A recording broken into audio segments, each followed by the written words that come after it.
Welcome to our channel. Today we how to withdraw from Airtable to your connected bank account, beginner guide step by step clearly. To withdraw funds from Airtable to your connected bank account, start by logging into your Airtable account. Once you are logged in, navigate to your dashboard. Locate the project or base where your funds are held. Click on the workspace to access your bank account details. In the top right corner, you'll find your profile icon. Click on the profile icon to open the settings menu. From the settings menu, select the payment option. Here, you will see your connected bank account information. If your bank account is not connected, follow the prompts to link your bank account securely. Once your bank account is connected, return to the Payments section.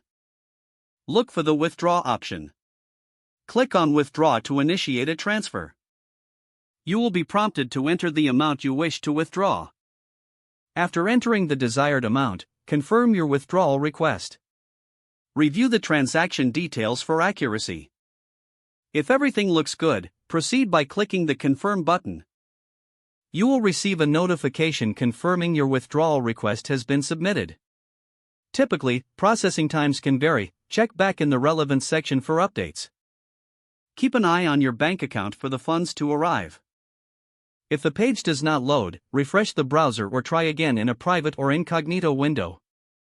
Make sure you are using the correct. If your password is not accepted, use the reset option and create a new strong password you can remember.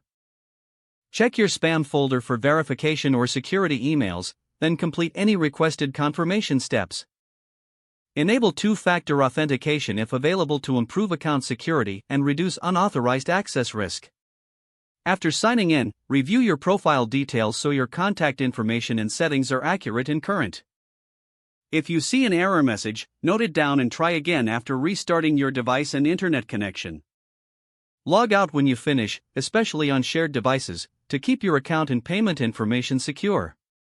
If the page does not load, refresh the browser or try again in a private or incognito window. Don't forget to like this video and subscribe to our channel for more step-by-step tech guides.